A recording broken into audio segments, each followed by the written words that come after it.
बिहार में वो है जिसके लिए दुनिया तरसने वाली है। बिहार में है पानी। पेट्रोल पीने से प्यास नहीं बुझती है, पानी की जरूरत सबको है। दुनिया भर के पूंजीपतियों और कारोबारियों की नजर बिहार की पानी पर है। सड़क बना रहे हैं यहाँ का संसाधन लूट के लेके जाने के लिए।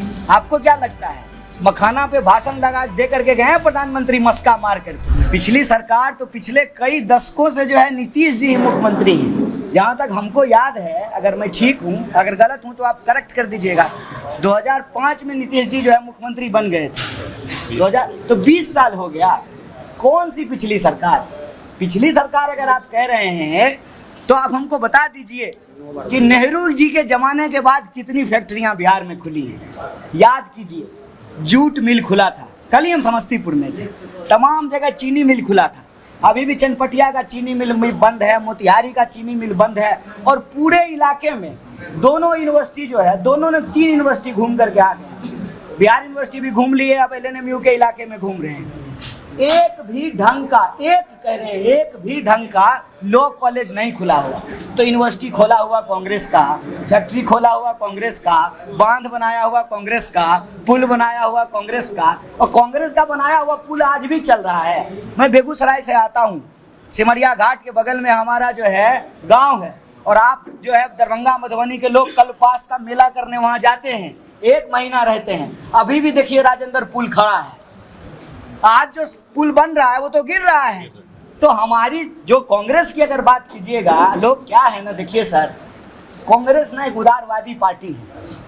कांग्रेस से आप सवाल पूछेगा तो आपको जेल में नहीं बंद कर देगी। तो लोगों को जो मन आता है उलझुल बात कहते हैं।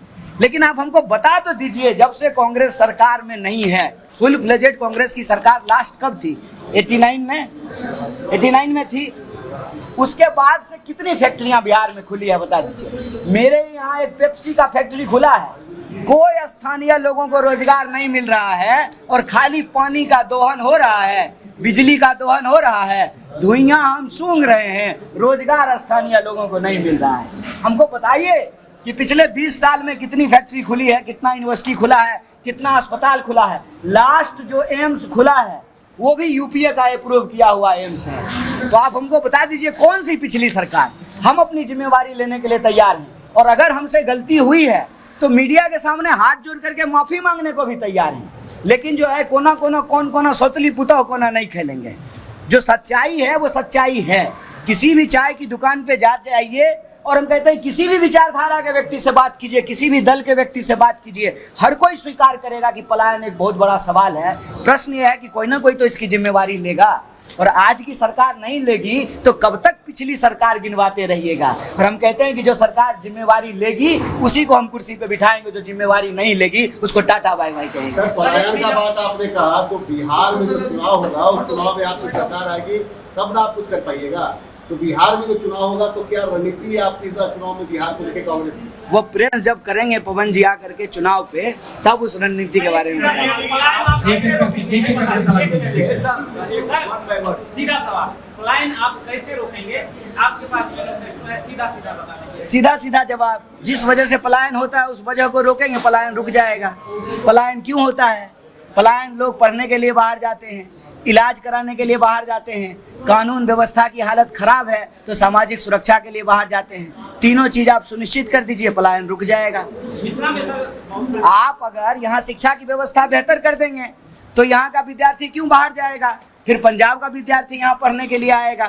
यहाँ के अस्पताल बेहतर कर दीजिए तो यहाँ का लोग दिल्ली क्यों इलाज कराने जाएगा? दिल्ली के लोग यहाँ इलाज कराने के लिए आएंगे। जिस वजह से पलायन होता है उस वजह को समाप्त कर दीजिए, पलायन रुक जाएगा। और सिंपल एक जवाब देते हैं, जब पैसा फ्री में तो नहीं पढ़ाता है ना जी।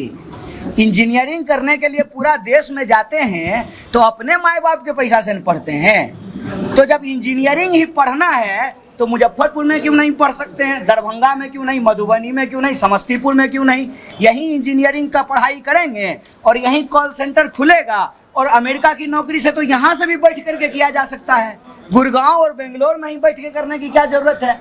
आप 24 घंटा बिजली की व्यवस्था कर दीजिए, आप 24 घंटा इंटरनेट की व्यवस्था कर दीजिए, तो वहाँ जैसे घर से निकल करके लोग जाता है कैब में बैठ करके नौकरी करके घर आता है, यहाँ भी कैब में बैठ के जाएगा, नौकरी करके घर आएगा। सवाल ये है कि जब ऑफिस से निकलेगा रास्ता में बंदूक सटा करके कोई बटुआ लूट लेगा, जब सुरक्षा नहीं मिलेगी, जब समय पे बिजली नहीं मिलेगी, जब कंप्यूटर बंद हो जाएगा, इंजीनियरिंग कॉलेज में पढ़ाई नहीं होगी, तो स्वाभाविक रूप से लोगों को बाहर जाना पड़ेगा।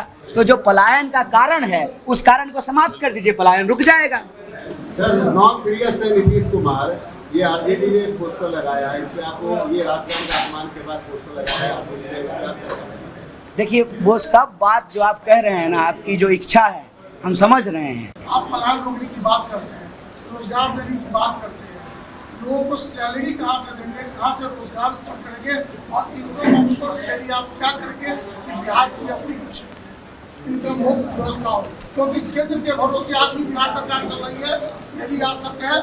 और कल होकर के बिहार जो भी राज्य हो उनको अपना इनकम नहीं है तो वो भी केंद्र के भरोसे चलती है। और आपका केंद्र में क्या है और बिहार में क्या है, क्योंकि आप 2025 के चुनाव के लिए जा रहे हैं, कैसे आप लोग? देखिए सबसे पहली बात तो ये कहना कि बिहार में इनकम के सोर्स नहीं है, गलत है। अगर इनकम का सोर्स नहीं होता तो पटना में ताज होटल नहीं खुलता। अरे हमारे आपके लिए तो ताज होटल नहीं खुला है, जो लोग पैसा कमा लिए हैं उन्हीं के लिए ताज होटल खुला है।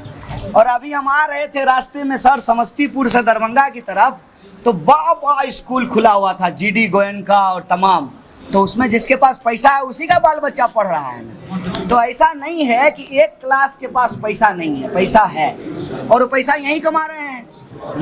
यहाँ आप जो है किसी भी डिपार्टमेंट में चले जाइए, कोई डिपार्टमेंट बिना कमीशन का तो चल नहीं रहा है, तो कमीशन वो खा कहाँ से रहे हैं? इसका मतलब सरकार के खजाने से पैसा खर्च हो रहा है। पैसा नहीं है तो एमएलए को सैलरी कहाँ से आ रहा है? एमएलए को सैलरी आ रहा है ना, एमएलए के लिए घर बन रहा है ना, मुख्यमंत्री के लिए घर बन रहा है ना, जो बड़े बड़े कार्यक्रम होते हैं सरकारी उसमें पैसा खर्च हो रहा है ना। ये प्राथमिकता का सवाल है सर, और प्राथमिकता का सवाल है, और प्राथमिकता जहाँ है वहाँ पैसा खर्च हो रहा है। हम आपको याद दिला देते हैं, अभी हमारी यात्रा ढाका से होकर के दरभंगा आई है। ढाका में भारतमाला प्रोजेक्ट बन रहा है। भारतमाला प्रोजेक्ट क्यों बन रहा है, किसके लिए बन रहा है? बिहार में जब कुछ है ही नहीं तो रोड क्यों बन रहा है? बिहार में है, बिहार में वो है जिसके लिए दुनिया तरसने वाली है। बिहार में है पानी, और पानी याद कीजिएगा मेरा यह बात, ये प्रेस कॉन्फ्रेंस याद कीजिएगा, आज बोल रहे हैं पानी पेट्रोल से भी ज़्यादा कीमती होना है, क्योंकि पेट्रोल पीने से प्यास नहीं बुझती है, पानी की ज़रूरत सबको है।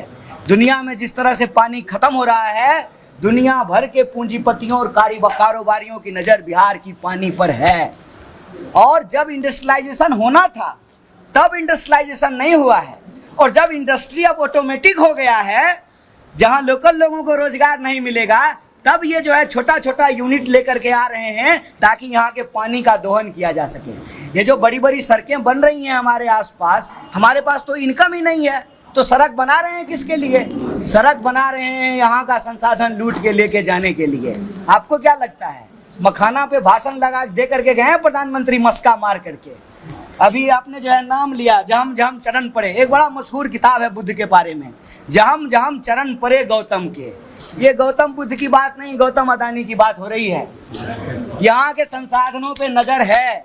मैं चुनाव की बात नहीं कर रहा हूँ, चुनाव होगा तो इस पे बोलेंगे और एकदम धमक के साथ बोलेंगे। एन केन प्रकारेण साम दाम दंड भेद बीजेपी चाहती है उसका मुख्यमंत्री बने, और बीजेपी का मुख्यमंत्री बनने का मतलब है कि बिहार के संसाधन अदानी के हाथ में पहुंचे। संसाधन नहीं है, रेवेन्यू नहीं है, तो इंटरेस्ट क्यों है भैया? इतना इन्वेस्टमेंट क्यों हो रहा है पॉलिटिक्स में? पॉलिटिकल पावर को कब्जा करने के लिए प्राथमिकता का सवाल है। कहते हैं नीति बनती है जब नियत होता है। नियत होगा तो बिहार के पास क्या नहीं है? आप याद कीजिए 1952 का बिहार, 1952 का बिहार भारत का सबसे पिछड़ा राज्य नहीं था, दूसरे नंबर का राज्य था 1952 में। हमारा जो है पर कैपिटा इनकम आप उठा करके देख लीजिए। जानबूझ करके इसको बर्बाद किया गया है, जानबूझ करके जो इसको लेबर फैक्ट्री बनाई गई है। और मैं डंके के चोट पे कहता हूँ, what Bihar has been serving to the country, India has serving to the world. हाथ में हथकड़ी लगा करके पंजाब और हरियाणा के मजदूर भेजे गए हैं ना। जो हमारे साथ देश के भीतर होता है, हमारे देश के लोगों का के साथ वो देश के बाहर हो रहा है। और यह जो डंका बजने की बात है, विश्वगुरु बनने की बात, यह सिर्फ प्रचार है। हकीकत ये है, वो कहावत है ना, घर भूंजी भांग नहीं। जब तक आपके कोठी में अनाज नहीं होगा, जब तक आपके घरों में किताब नहीं होगा, जब तक परिवार के लोगों के बीच में आपसी मेल और सम्मान नहीं होगा, देश तरक्की नहीं कर सकता है। इसीलिए साजिशन बिहार को लड़ाया जा रहा है। बिहार को लड़ाने का, नफरत की आग फैलाने का साजिश क्या है? साजिश ये है कि यहाँ के रिसोर्स पे नज़र है। ये मत कहिए कि बिहार के पास अपना कुछ नहीं है। बिहार के पास अपना सब कुछ है। और सबसे बड़ी चीज़ है ह्यूमन रिसोर्स। मानव शक्ति से ज़्यादा बड़ा ताकत क्या हो सकता है? मानव शक्ति एक, खाने के लिए जो है फूड, सारा फूड पार्क खोलने का तैयारी हो रहा है। और जल जो है वो पेट्रोलियम से भी ज़्यादा कीमती होने जा रहा है। बिहार को सिर्फ और सिर्फ एक नीति निर्धारण की ज़रूरत है, जिसके लिए एक पॉलिटिकल विल की ज़रूरत है। और पॉलिटिकल विल आएगा कैसे? तो जो बिहार का प्रभावित युवा वर्ग है वो निराशा को छोड़ करके संघर्ष को अपनाए, इस यात्रा से जुड़े, हम ये लड़ाई जरूर जीतेंगे।